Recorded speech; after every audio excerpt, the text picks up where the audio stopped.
La radio pública, LT11 AM 1560, Concepción del Uruguay, Entre Ríos.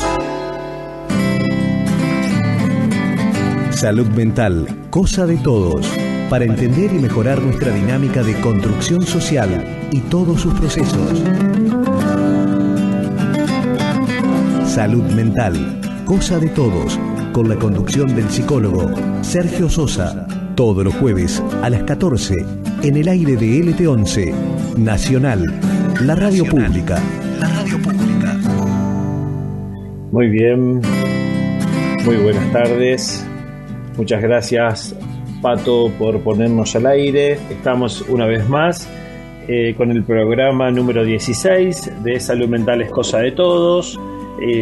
Queremos recordar y dedicar este programa muy especialmente, dado que ayer 16 de septiembre se recuerda el día de la Noche de las Lápices aquí en Argentina, que dice de una experiencia muy dolorosa que no debemos olvidar jamás, y que fue una serie de secuestros y asesinatos de estudiantes de secundaria ocurridos esa noche del 16 de septiembre de 1976 y de días posteriores también allí en la ciudad de La Plata, capital de la provincia de Buenos Aires.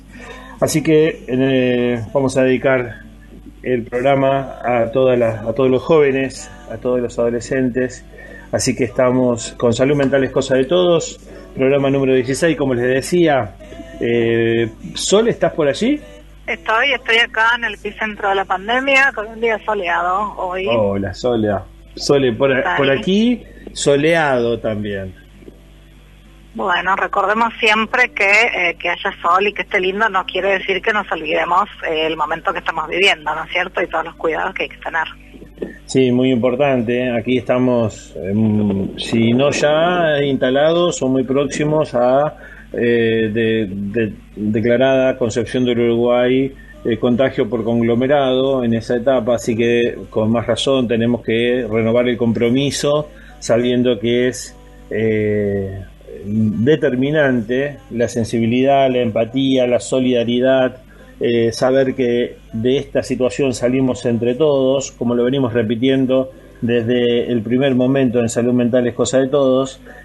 Sabemos que es una experiencia muy compleja, muy difícil, es un desafío enorme al cual debemos afrontar entre todos, respetando las indicaciones y respetando aquellas cuestiones mínimas básicas indispensables como para evitar la contaminación y la propagación del virus que nos está acechando aquí en nuestro país, en todo el mundo, digamos.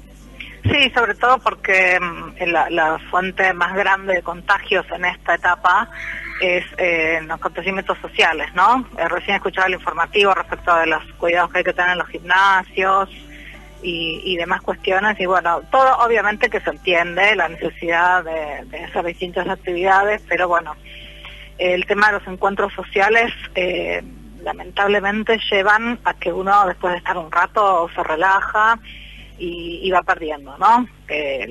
Los mínimos cuidados que hay que tener, que recordamos por las dudas, es higienizarse las manos, usar un barbijo, que también recordemos que es un barbijo social, ¿no es cierto? O sea, no es una campana de hierro en donde nos metemos, es un barbijo que, bueno, tiene sus características, pero no es que nos aísla por completo del virus, y bueno, y mantener 2 metros de distancia. Fundamental, distancia social, barbijo, alcohol en gel y mantener el compromiso, sobre todo la atención, y tener presente que esto es una cuestión que la tenemos que afrontar entre todos. Totalmente. Sole, trabajo intenso esta semana para preparar tanto el programa de hoy como el programa de mañana, realmente muy interesante. Determinamos allí que vamos a trabajar salud mental y adolescencia, y vamos a detenernos hoy especialmente en una entrevista que hemos realizado con Andrea Frank, un encanto de persona que hemos tenido la posibilidad de entrevistar y llevar adelante un diálogo allí vía Zoom, que realmente fue una tarde de domingo fantástica. ¿Sole? Sí, es una forma que encontramos de hacer participar a las personas que invitamos y bueno, también recordar que la dedicatoria que hicimos al inicio, ¿no? Una época muy oscura de nuestro país y bueno, por ahí también refrescar la memoria respecto a que el evento que desencadenó esos secuestros fue el reclamo por el boleto estudiantil, ¿no? Tal cual. Bien, y necesitamos esa juventud, esos compromisos, esos ideales que estén más presentes que nunca. Sole, bien, si a vos te parece, avanzamos con la primera parte de la entrevista con Andrea Frank y ¿Cómo no? nos ponemos en tema. Bien. Pato, adelante. Bueno, ahora estamos nuevamente con Andrea Frank, que en esta oportunidad nos va a contar su recorrido. Ya nos habló en el programa anterior de adolescencia y ahora nos va a contar su recorrido en discapacidad. Cómo entraste en este mundo tan fascinante de la discapacidad. Bueno, hola a todos, a todas, a todos, nuevamente. Bueno, un poco Sole me pidió que nos juntáramos a charlar del Día Nacional de las Personas Sordas, por mi vínculo, por mi trabajo. En realidad yo desde hace más o menos 10 años estoy vinculada con el mundo con lo que se conoce con el mundo de las personas con discapacidad. Hace 10 años tuve mi primer hijo, Manu, que bueno, que al poquito tiempo que nació me fui dando cuenta que tenía algunas dificultades en su desarrollo. Como yo soy pediatra, lo miraba con ojos bastante muy atentos. Y bueno, y al poquito tiempo me di cuenta que tenía algunas dificultades con el desarrollo y entonces me empecé a meter un poco a investigar en el tema y la verdad es que me fui dando cuenta que estaba muy vinculado con mi trabajo, con todo lo que es la salud integral de adolescentes, no solo porque bueno, hay una parte de la población adolescente que son chicos y chicas con discapacidad, sino porque tenía mucho que ver con el laburo que yo había hecho de poder acompañar a equipos de salud a transformar sus prácticas desde el paradigma de derechos humanos. Yo había hecho ese camino desde la Convención de los Derechos del Niño, tomando mucho la idea de los principios de la Convención en relación a la autonomía progresiva, el interés superior de los chicos y las chicas. En base a eso habíamos hecho un trabajo muy fuerte desde el Ministerio de Salud, donde yo estaba en el Programa Nacional de Adolescentes, de Salud Integral de Adolescentes, y habíamos trabajado mucho con equipos de todo el país para que pudieran transformar sus prácticas en relación a acompañar la construcción de autonomía de las y los adolescentes. Y bueno, y la verdad es que cuando empecé a conectarme con todo lo que implica la discapacidad y todo lo que les pasa a las personas con discapacidad, me fui dando cuenta que en ese trabajo que habíamos acompañado desde el Programa Nacional, en donde yo formaba parte, bueno, nunca habíamos mirado a la población con discapacidad, nunca habíamos incluido a la población con discapacidad en ese trabajo basado desde el paradigma de los derechos humanos. Pero bueno, nos estábamos olvidando de una porción súper importante y que está expuesta a una gran vulneración y a una digamos a una gran exclusión que bueno, que es la población con discapacidad, ¿no? Entonces, movida por una cuestión personal, me fui metiendo en lo profesional y empecé a estudiar. Primero arranqué con la Convención de Derechos de las Personas con Discapacidad, y bueno, y empecé a pensar en hacer un trabajo similar al que yo había emprendido con la Convención de los Derechos del Niño. Y bueno, y me fui dando cuenta que la verdad es que, digamos, desde salud no tenemos cero recorrido en esto, desde desconocer cuál es, digamos, a qué se entiende persona con discapacidad, ¿no? Como que siempre desde salud la idea que predomina es que la discapacidad es la enfermedad y que bueno, que como enfermedad uno está preparado para tratarla, para tratar de curarla y para tratar de volver a la persona a su normalidad, a su estado normal o a su estado sano. Esa es como la idea que todavía hoy predomina y es la que nos enseñan quizás desde la facultad y desde el trabajo diario, ¿no? En los servicios de atención. Y en realidad la discapacidad es, hoy a mí me gusta la definición que habla de la situación de una persona en situación de discapacidad, porque en realidad la discapacidad es lo que resulta de quizás una situación, un déficit en alguna persona, un déficit o una condición. A veces no siempre es un déficit, a veces es una condición de salud, como puede ser una persona que nace con un síndrome genético, como el síndrome de Down o el trastorno del espectro autista, y cómo esa condición de salud, cuando entra en juego con las barreras en el ambiente, como pueden ser los prejuicios de lo que ese chico o esa chica va a poder hacer o no va a poder hacer, y mismo cuando entra en juego con la propia percepción de esa persona sobre lo que puede o no puede hacer, o por ejemplo en el caso de las personas sordas, la imposibilidad de acceder a cierta información porque no está en el formato que necesita para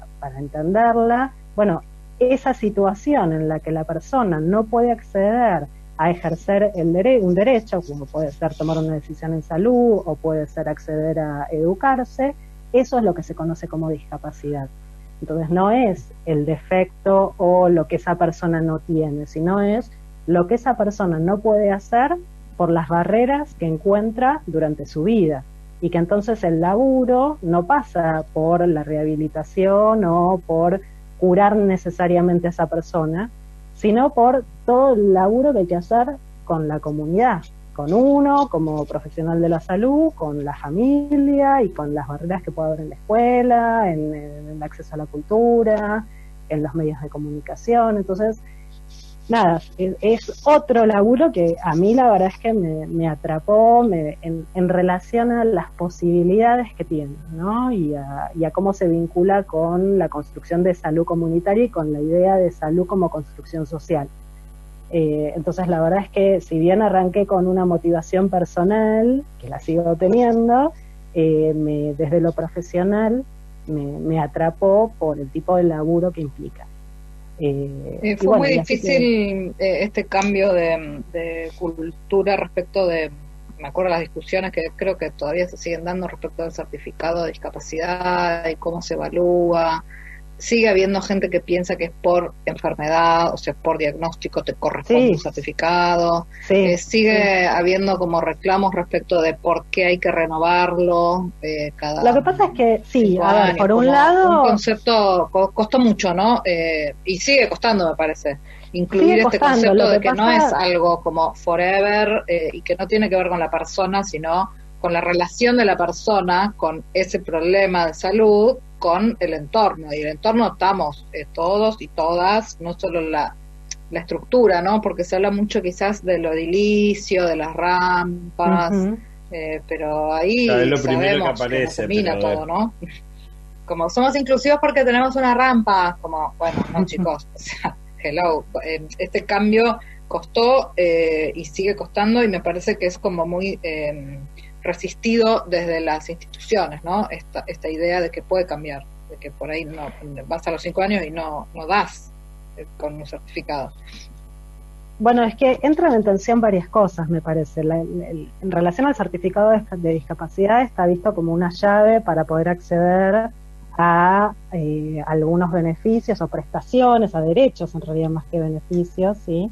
Y prestaciones que hay gente que realmente las necesita y que sin ese certificado de discapacidad, como son algunas muy costosas, sería imposible acceder. Estamos hablando de la gente que en general tiene cobertura de salud de una obra social, ¿no? Porque para los que tienen certificado de discapacidad, pero tienen cobertura del sistema público, el certificado de discapacidad en realidad, salvo que tengan incluir salud, que está asociado a tener una pensión no contributiva también, pero salvo que tengan incluir salud, el que tiene cobertura del sistema público, el certificado de discapacidad no les trae una gran diferencia, a excepción de quizás el tema del transporte, que los habilita a un transporte urbano, interurbano gratuito, ¿sí? Pero Si no, el sistema público, digamos, no hace diferencia con que tengas o no tengas certificado de discapacidad.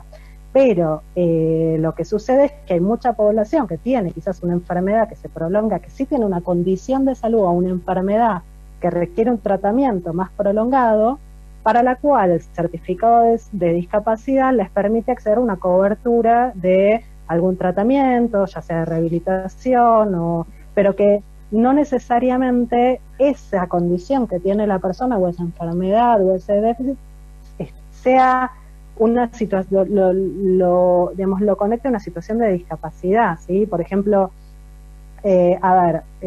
un chico que tiene, por ejemplo, fibrosis quística, ¿sí? La fibrosis quística es una enfermedad genética que genera alteraciones en los pulmones, o sea, genera la acumulación de proteínas en distintas como cañitos del cuerpo, en el sistema respiratorio, en algunas cuestiones digestivas, que en principio, ¿sí?, no produce un déficit, digamos, importante, pero que, y si tiene el tratamiento adecuado, no va a tener un problema funcional respiratorio importante o un problema intestinal, gastrointestinal importante, digestivo importante, ¿sí? Pero sin ese tratamiento sí va a tener cada vez más déficit funcional y sí va a asociarse con una discapacidad. Entonces tenemos una población de gente con enfermedades crónicas que pueden ser discapacitantes, pero que al momento que tienen el diagnóstico y con un buen tratamiento no les producen una discapacidad. Y el tema ahí es que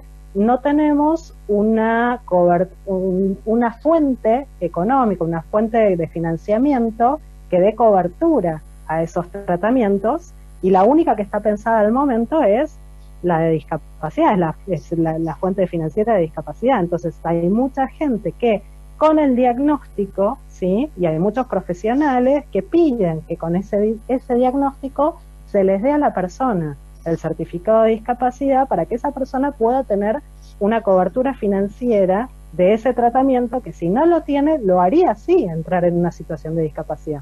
¿Se entiende? Es como que perfecto. En realidad el problema es un problema de cuál es la fuente de financiamiento, no de si la persona tiene o no tiene discapacidad. Se lo hace muchas veces sacar el certificado de discapacidad para que pueda tener el financiamiento. Digo, no estoy criticando que suceda eso, simplemente es como un análisis de por qué muchas personas acceden al certificado de discapacidad sin realmente tener una situación de discapacidad. Porque una persona con una enfermedad crónica bien tratada no tiene quizás dificultades para aprender, ir a la escuela, ir a un teatro, ir a trabajar. Eso, digamos, tener una enfermedad crónica no necesariamente lo vincula a una situación de discapacidad. Cuando ese déficit funcional, esa enfermedad de base o esa condición de salud, sumado a, si tiene dificultades para caminar y no tiene un buen transporte público o no tiene acceso a un bastón y tiene que caminar una larga distancia para ir a trabajar, bueno, no va a poder ir a trabajar. Entonces ahí sí, esa situación de salud con algunas barreras ambientales se transforman en una situación de discapacidad, porque no puede hacer algo que otra persona sin esa condición de salud y de su misma edad y de su misma cultura podría hacer. Muy bien. Ahí estábamos, ahí escuchábamos a Andrea Frank, pero Sole, ¿estás por ahí? Estoy acá, ¿qué pasó? No, avanzamos en 2 temas juntos a la vez. Trabajamos tanto que nos pasamos de rosca. Genial, salud mental es cosa de todos, es impresionante. Avanzamos en 2 temas a la vez, porque también nos encontramos que el día 19 es, ¿no? 19, sí. El día 19 de septiembre es el día de la persona sorda. Claro. Entonces, vos sabés que nosotros con Andrea también tuvimos la oportunidad de conversar, y eso es lo que estábamos compartiendo con la audiencia, sobre el tema de la discapacidad y particularmente sobre esta temática de las personas con problemas de audición.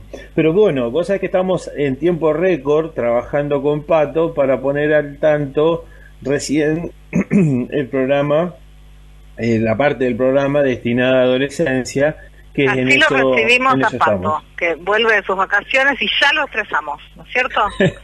Perdón, Pato. Pato lo pusimos a trabajar en tiempo récord, así que Sí, bien. claro. Pato, si vos te parece, estamos en unos minutos, largamos ahí con Andrea, o te parece que podemos escuchar algo de música mientras vamos preparándonos para el segundo bloque. Trabajando en el marco de la Semana de la Prevención del Embarazo No Deseado durante la Adolescencia. Y para esto nos encontramos con la doctora Andrea Frank, que a continuación se va a presentar y nos va a contar un poco su especialidad. Bueno, hola a todas, todos y todes.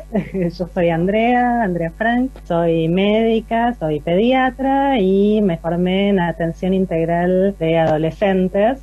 Que bueno, nada, es conocido, es como una especialidad, y en realidad yo no rendí la especialidad, que es nueva, desde hace poquitos años, solo avalada por la Sociedad Argentina de Pediatría, pero que se conoce ya hace muchos años como eviatría, pero bueno, ya en los últimos años muchos la denominamos médicos de adolescentes, porque en realidad tiene que ver con la atención de este grupo etario y lo que la hacemos, en realidad venimos de distintas áreas de la medicina y también de otras carreras de la salud. No solo los médicos somos los que hacemos atención de este grupo etario. Mira, bienvenida. ¿Y en qué consiste la formación? Gracias, Coco. La formación, mira, la residencia que yo hice es una residencia postbásica que está en el sistema de salud y en el sistema de residencias de la ciudad de Buenos Aires, con lo cual, digamos, es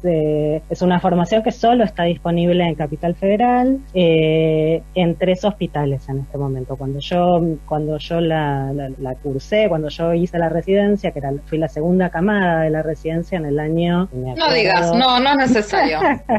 Bueno, pero hace poquititos años. Hace años, unos años. Consultando en el centro de salud sobre la especialidad, había compañeros ayer cuando opinábamos sobre la especialidad de la eviatría y no la conocía. Claro, bueno, es que en realidad con ese nombre ahora es poco conocida. Ajá. Y antes era menos conocida, pero digamos antes los que lo hacían se autodenominaban eviatas. Pero bueno, desde el año más o menos 2006 se arma esta residencia a punto de partida de los servicios de atención integral de adolescentes, que digamos había en ese momento 4 servicios en Capital Federal grandes, después los otros eran consultorios, que venían con una tradición ya bastante vieja, el primer servicio que se abrió en la ciudad de Buenos Aires fue, y ya hace 40 años más o menos, entre 35 y 40 años, fue en el Hospital Rawson. Ahí el primer servicio de adolescencia lo abre una ginecóloga, y a partir de eso como que se empieza a crear una tradición de atención de adolescentes en lugares específicos, en la que empezaron a participar ginecólogos, pero también pediatras, y entonces dentro de lo que es pediatría y en los hospitales pediátricos, el Gutiérrez y el Elizalde, se empiezan a armar los consultorios. En principio consultorios que después se van como nutriendo de no solo de pediatras, sino también trabajadores sociales, psicólogos, nutricionistas, digamos, empezaron a ser como equipos en ese momento quizás más multidisciplinarios que fueron metiéndose en la interdisciplina, y de hecho, bueno, ahí el del clínicas, el del hospital de clínicas, tiene una característica muy importante, que es que en relación a la interdisciplina, que son uno de los primeros donde la jefatura del servicio era rotatoria, entonces podía ser un año, o no sé si era 1 o 2 años, que cada 2 años cambiaba la jefatura, y un año podía ser el pediatra, pero a los 2 años era una trabajadora social, y a los otros 2 años era quizás la ginecóloga, y entonces eso creó una tradición muy fuerte dentro de los equipos de adolescencia en una cuestión un poco más horizontal, que era como bastante novedosa dentro de lo que es la tradición médica, ¿no? Hoy en día mismo, Hoy en día mismo. Seguimos juntos en Salud Mental, Cosa de Todos, en el aire de LT11, AM 1560 y 92.9 FM. Salud Mental, Cosa de Todos. Muy bien, ahí estábamos. Entonces, Andrea nos ponía en tema en relación a adolescencia y también en relación a discapacidad en el primer tramo. Nos adelantábamos al programa de la semana próxima, pero bueno, Sole, tenemos un breve minuto antes del info. Me terminó el misterio, Coco, yo que siempre soy tan misteriosa. Ahora bueno. Está listo, no puedo jugar con eso, pero bueno. No, a mí me gustaría resaltar qué raro esto que extraño, más que raro, que esté solamente en Capital Federal, ¿no? Y dejamos para el informativo, los dejo pensando. Dale, hecho. Vamos, Pato. Por la radio pública hablamos todos. Línea oyente 42 11 63. Estás escuchando Salud Mental, cosa de todos, con la conducción de Sergio Sosa. Muy bien, ahí estábamos, Sole. Estábamos ahí en plena reflexión y te estábamos escuchando antes del info. Sí, esto que falencia, ¿no? Que solamente esté en Capital Federal y en 2 o 3 espacios que tienen un cupo que es también muy limitado, porque es una temática que realmente es muy compleja de abordar, ¿no? La adolescencia. No es un problema en sí mismo, pero sí es una etapa que quienes hemos pasado sabemos que es difícil, y quienes tienen criaturitas en edad adolescente también lo recuerdan, ¿no es cierto?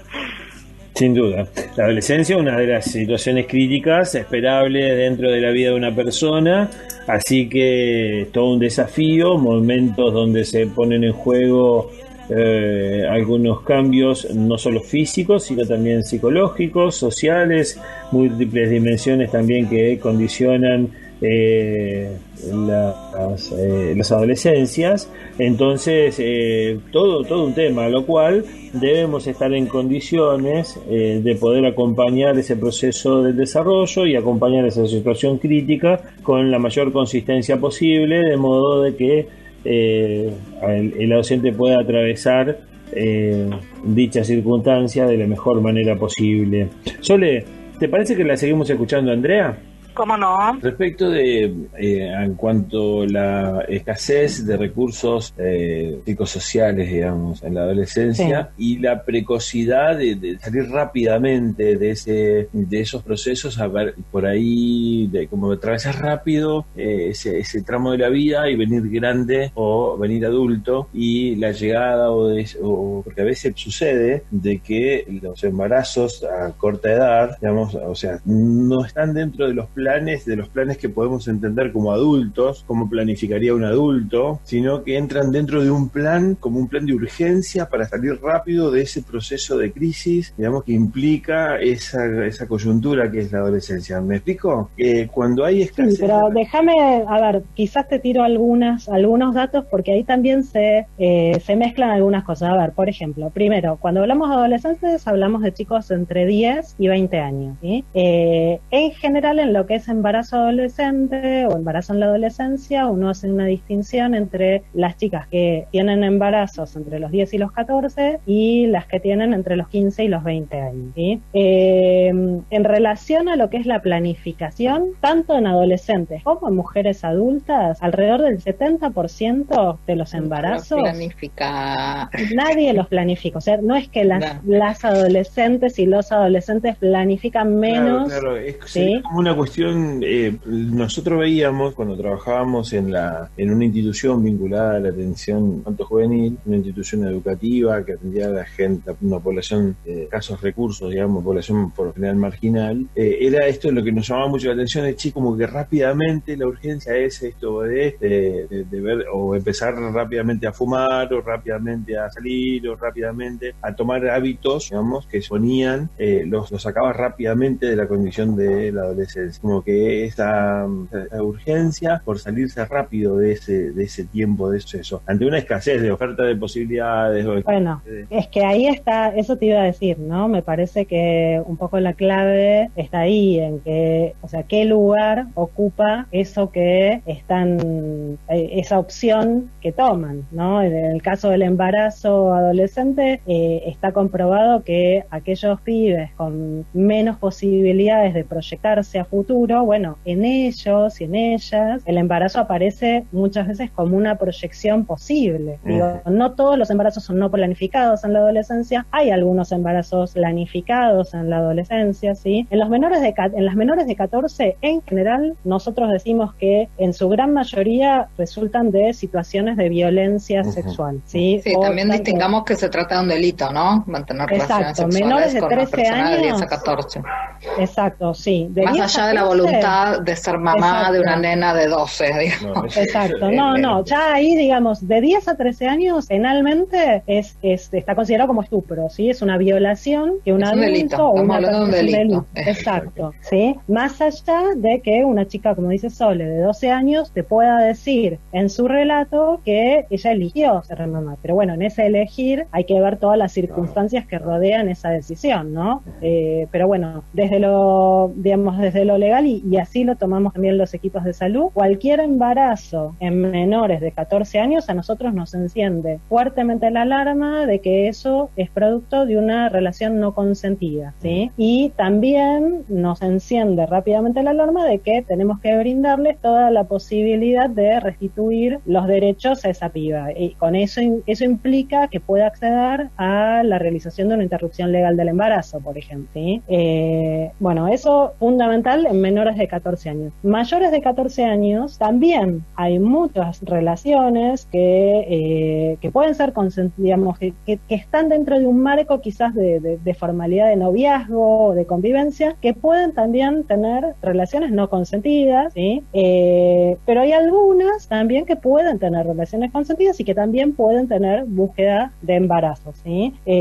Ahí en realidad uno lo que hace es un laburo, digamos, caso a caso. Lo que uno no puede hacer es prejuzgar y asumir que todas son iguales. Pero sí es cierto que por las estadísticas que tenemos, que se les hace, digamos, las preguntas que se les hace al alta de las maternidades, el 70% de las adolescentes de entre 15 y 20 años no planificaron ese embarazo. Entonces, bueno, ¿cuáles son los motivos? Por un lado, sí, quedan embarazadas por quizás falta de otro proyecto. Hay muchas de las chicas que no estaban escolarizadas al momento de quedar embarazadas. La escolaridad es un factor protector para no quedar embarazadas, ¿sí? Pero hay muchas chicas que no pudieron acceder a un buen asesoramiento en métodos anticonceptivos y que no pudieron acceder al método anticonceptivo por distintos motivos, o porque no tenían un efector, un servicio de salud que se los pudiera ofrecer, o porque fueron discriminadas por su edad. Ya cada vez ocurre menos, pero sigue ocurriendo que va una chica sola a un servicio de salud menor de 18 años o menor de 16 y le dicen, no, bueno, vos sos muy chiquita para venir a consultar sola. Estas confusiones en relación a cuándo un adolescente puede consultar solo o tiene que ser acompañado por un adulto, bueno, eso sigue estando presente no solo en los equipos de salud, sino también en las familias, en los papás, ¿sí? Y sobre todo en los lugares más chiquitos, donde, digamos, el que te atiende conoce quizás a tu papá, entonces ahí se empiezan a generar un montón de barreras que hacen que las chicas y los chicos no accedan en tiempo y forma a una buena planificación, a una buena anticoncepción. Sí.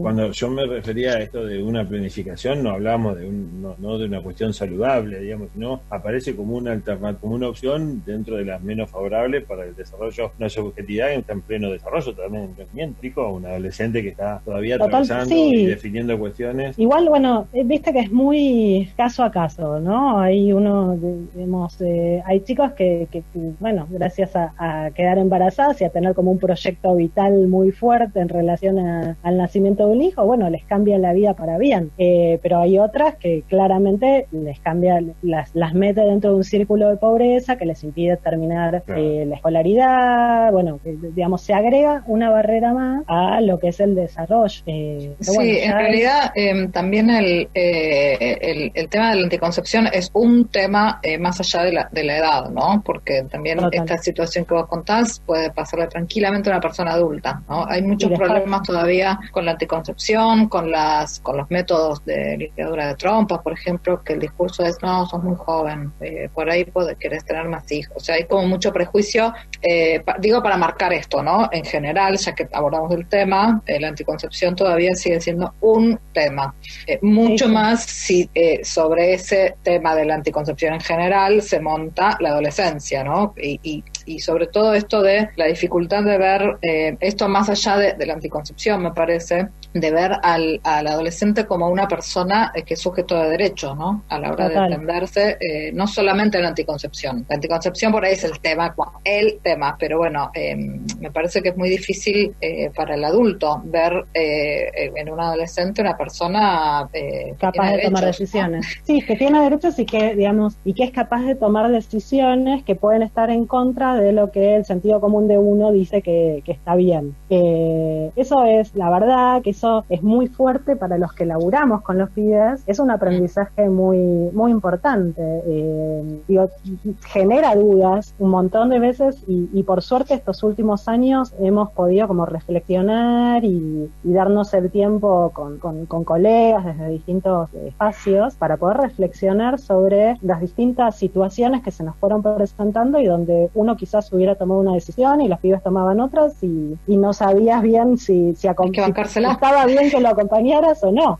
Decisiones fuertes que tienen que ver con esto, con poder continuar un embarazo cuando querían o interrumpirlo, pero que también tienen que ver con la continuidad de tratamientos oncológicos o no, por ejemplo. Y a uno, desde su lugar de adulto, desde su lugar de médico hegemónico, desde todas las hegemonías que uno trae, se mueven toda la estantería. Son cuestiones muy fuertes que es importante darse el tiempo y el espacio como equipos de salud a estar reflexionando todo el tiempo, porque enseguida te salta el conocimiento previo, digamos, ¿no? Como todo este prejuicio sobre el que nos formamos, que es que los adultos somos los que tenemos el conocimiento, que es que los médicos sabemos qué es lo que hay que hacer, y eso entra en tensión todo el tiempo cuando trabajas en salud y sobre todo también cuando laburás con pibes que toman decisiones, más allá de lo que vos vayas a hacer. Ahí lo importante quizás es saber que como uno te pare en acompañar la toma de decisiones, va a favorecer que ese chico siga en contacto con un sistema que lo cuida o que decida, acá no estoy encontrando el acompañamiento, las respuestas que necesito y que se vaya a hacer en otro lugar aquello que te estaba pidiendo y quizás exponerse a una situación mucho más riesgosa. Así que la verdad que eso ha sido un aprendizaje, a mí me ha, hecho crecer en muchos sentidos, pero creo que es algo que uno lo tiene que hacer constantemente, que no es simplemente aprenderse la ley, el marco normativo y ya, sino que hay que reflexionar en cómo repercute todo esto cada día, ¿no? En uno. Total, y esto también en la salud de las personas adultas también pasa, ¿no? Solo que el discurso no es el prejuicio de la adolescencia, que vos no sabés, porque no sabés, siempre la medicina tiene como esta bajada de, yo sé lo que tenés que hacer y es esto, sin ningún tipo de opciones y muchas veces sin ningún tipo de preguntas respecto a la posibilidad que cada quien tiene, ¿no? De hacer eso que te dicen, pero en la adolescencia me parece que es aún más irritante que te digan porque sos chico, como, ¿qué tiene que ver, no? Como ese prejuicio que invalida, no hay respuesta para eso. Sí, soy chico, ¿qué tiene que ver? Uno por ahí de adulto tiene como más argumentos para rebatir o para discutir quizás con un médico una indicación, pero cuando te dicen sos chico, sí, no te da mucho margen para seguir la discusión, ¿no? Por eso me parece que muchas veces se alejan esta población de los servicios de salud. Sí, total, y aparte porque hay que poder hacerle frente a ese que está, enfrente tuyo con el guardapolvo blanco, ¿no? Hay que poder decirle, pero escúchame, a mí me corresponde. Por suerte hoy en día hay más pibes que sienten que lo pueden hacer y que lo hacen, de hecho, pero la verdad que no es sencillo. A uno mismo le cuesta muchas veces, plantarse, ¿no? En sus decisiones. Así bien, que, Andrea, con la otra cuestión interesante para pensar es la identidad de género en esta etapa, en este tiempo. ¿Cómo verse las digamos, con ese tema desde la escucha, digamos, profesional. Y desde la escucha en realidad es habilitar el espacio para que pueda surgir. Digo, también fuimos aprendiendo que las distintas maneras de preguntar para justamente no limitar desde el discurso, desde las caras y desde las posturas corporales, que pudiera surgir eso que es lo identitario de cada uno, ¿no?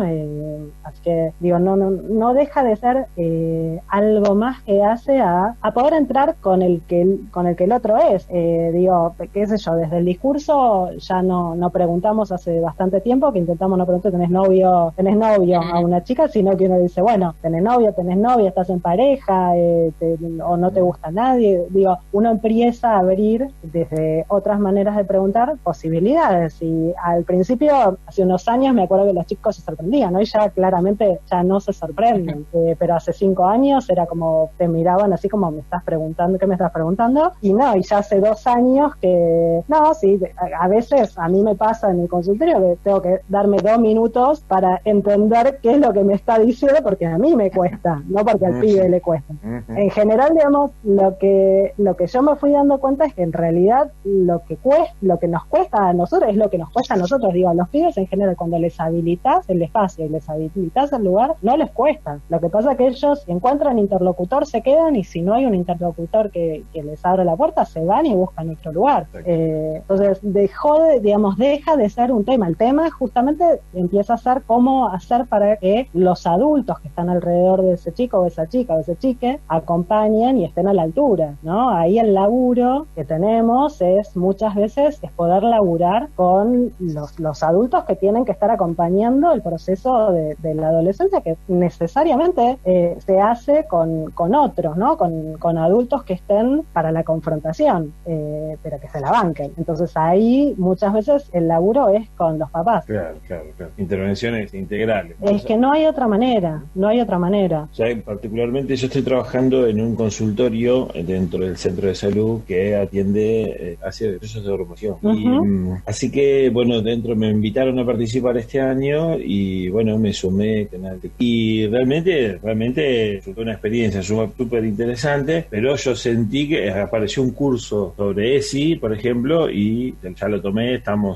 Anoche fue la clase número 6, que nos quedan 2 más, pero porque realmente, más allá de que uno sea inclusivo, sea respetuoso de la diversidad y todo esto, vida, no es lo mismo portar determinadas herramientas, determinados elementos teóricos para acompañar esos procesos. Así que súper interesante. Vos sabés que ha sido desde lo profesional este tiempo, he tenido no solo en el ámbito específico de ese consultorio en el centro de salud, sino también en el consultorio particular. Digamos, hay mucha presencia, digamos, para escuchar esas adolescencias con situaciones que tienen que, como te decía, enfrentar a esas hegemonías de todos lados, de la escuela, que no se habla, y mucho más en contexto de pandemia, donde la educación sexual infantil integral está retaseada según qué colegio. Algunos colegios trabajan más, otros trabajan menos. Entonces todo un desafío que nos presenta como sociedad, digamos, esto de hacer esos lugares, para hacer esos interlocutores válidos que vos decís, para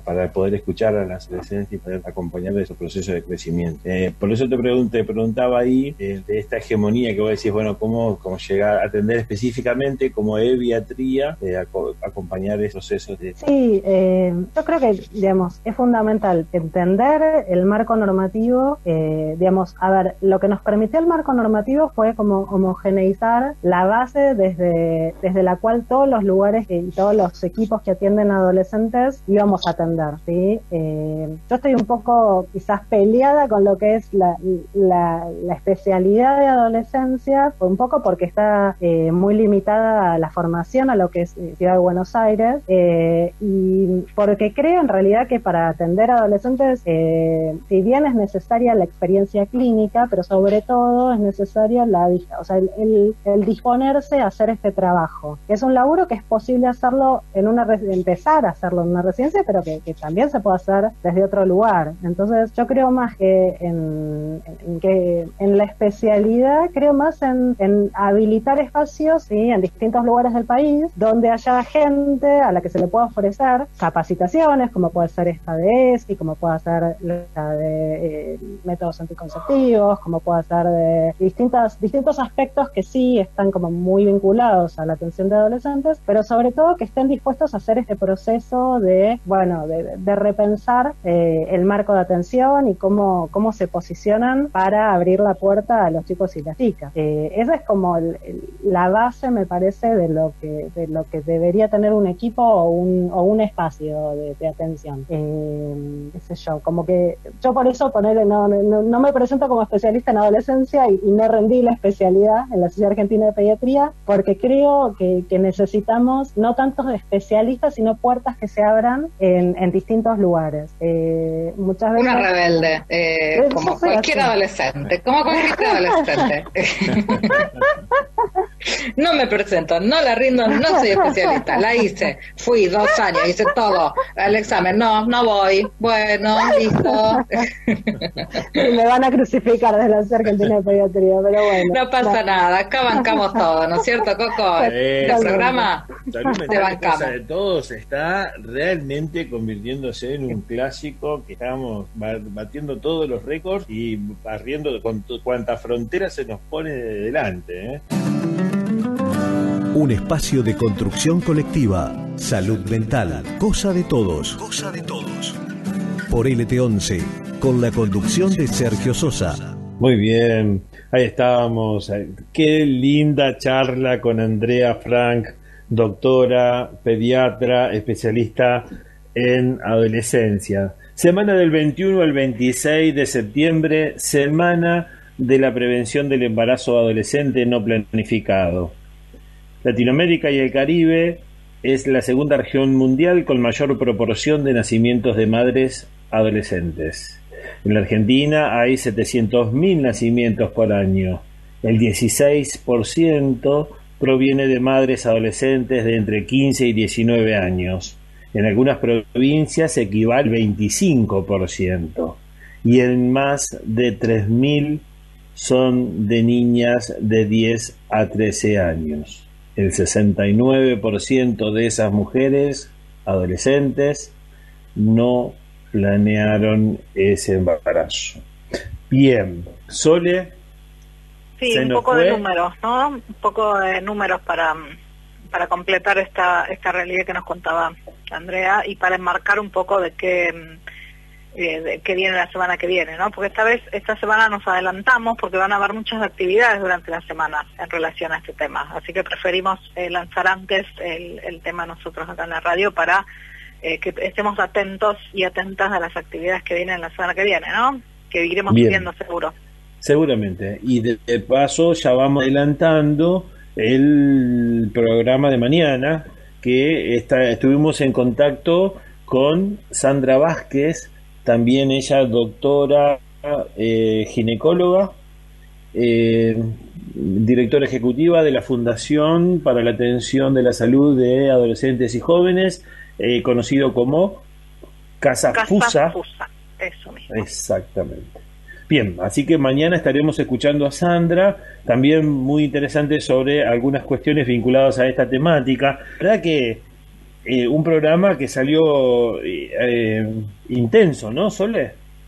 Sí, porque es un tema como muy siempre muy vigente, ¿no? Y sobre todo, bueno, no olvidar que hay muchas niñas madres y no podemos darnos el lujo de permitir eso, ¿no? Las niñas son niñas y resaltar este párrafo que dijimos con Andrea que se trata de un delito, ¿no? No romantizar la maternidad ni que lo que la nena quiere, porque justamente es una nena, ¿no? Entonces también, bueno, dentro de ese marco encontramos a nivel internacional situaciones peores, ¿no? Como las niñas que se utilizan en Medio Oriente de casarlas a los 10 años con personas adultas, ¿no? Digo, hay cosas peores, hay situaciones como más extremas, pero que se usa como una práctica cultural, a eso me refiero, y que está aceptada, y que las nenas van y se casan a los 10 años con una persona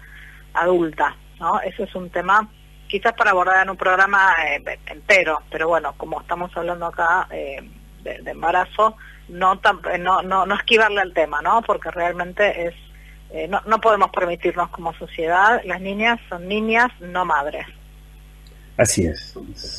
Sole, tenemos que compartir también con la audiencia. Salud Mental Cosa de Todos está en Instagram, está en Facebook, tiene su canal de YouTube. Allí se sube, gracias a la colaboración de Maxi, el material que va surgiendo de los programas, así lo podemos compartir. También hay, ya lo vamos a poner de manifiesto. Mañana tenemos una información para el curso de formación en prevención de suicidio que lanza la Dirección Nacional de Salud Mental, así que mañana vamos a estar facilitando esa información allí para que el que quiera lo pueda acceder. Y estamos para cerrar, Sole. Nos vemos mañana. Listo, mañana será otro día. Un abrazo, a cuidarse mucho, Sole. Total. Gracias, Pato. Un abrazo para todos. Hasta aquí hicimos juntos Salud Mental, Cosa de Todos, con la conducción de Sergio Coco Sosa. Nos encontramos el próximo jueves a las 14 en el aire de LT11, Nacional Concepción del Uruguay, la radio pública.